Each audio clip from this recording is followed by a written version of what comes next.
I want to talk a little bit about optimizing your images for web. Now, we know that a lot of people, if not most people, have a limited amount of data on their phone. And most people now are looking at a lot of websites on their phone. So it's kind of rude, actually, for you to have an image that, is several hundred megabytes. For instance, if I look at this, I'm in Photoshop, by the way, looking at this image that I want to use for my site. I'm going image size. This right now is 2.25 megs, which is really quite significant. If somebody has a slow connection, it's going to take a long time to download, and if somebody has a lot of images on their Twitter feed or on their whatever, it's going to take on their website, it's going to take a lot of bandwidth to get a whole bunch of these things down. It's going to suck up the use of people's data. So it's bad form to not have your images web optimized, both for speed and just data usage. So the first thing that you really need to think about when you do web optimization of your photos is think about the size. I know that I am not going to have a website that is 1,000 pixels high. There's no way I need an image this size. So you do want to have a layout of your site already figured out. Now, I will put in a link in here where if you lay out your websites in Photoshop, it will optimize all of your images for you. There's some really great tools. That's really not the scope of this class, but I'll put a link to a video for some of the tools that Photoshop can do. However, I'm going to show you just a quick way to do this. Let's say that I know that this image is going to be in my design like 300 pixels by 200 pixels. That's great, and you notice it went down already from 2 megabytes to 175 kilobytes, which is a significant reduction. And I also have my resolution here set at 72 dpi, which is very good. So I'm going to go ahead and I'm going to accept that.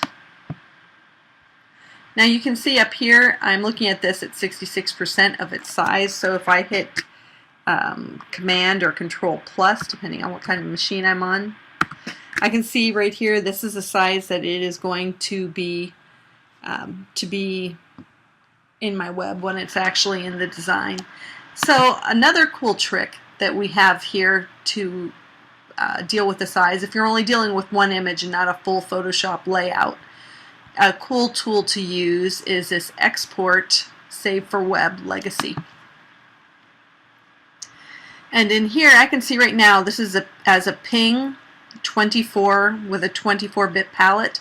It's 125K, and it would take, at a fairly slow connection here, really it's going to take 24 seconds to download. So I can go up here and I can change this. Well, what if it's a JPEG?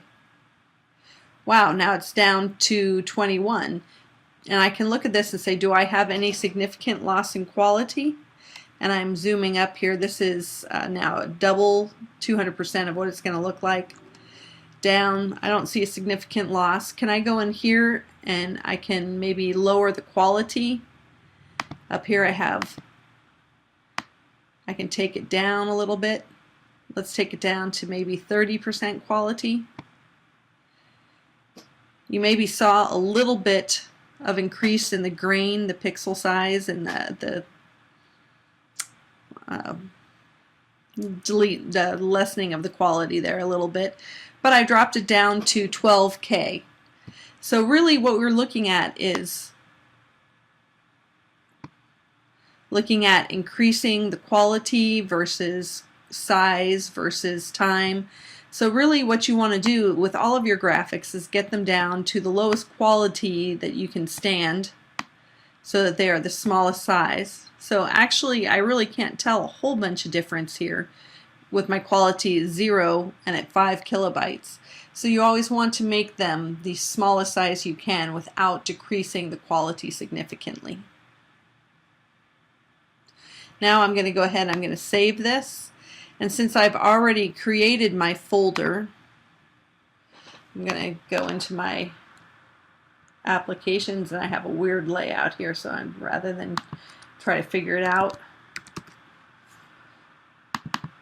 remember that I created my folder, or depending on the order, I will have created this folder in here inside of my MAMP, which for me is my server. You don't have to do it that way. And I'm going to put it in images. Now, Untitled-1 is not a good name, clearly. So let's give this a legitimate name here. Let's open that up. And that was a swing at Pine Point. I'm just going to call it swing.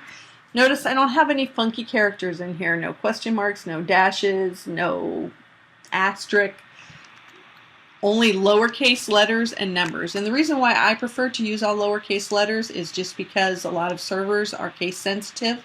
So if I put in my code swing with a capital S, and here I called it swing with a lowercase s, it wouldn't find it on a lot of servers, most servers. So if I always use lowercase letters, I avoid that type of thing. So now I'm going to go ahead and I'm going to save that in there. And when I ask on here for have your photos optimized, images optimized, that is what I refer to.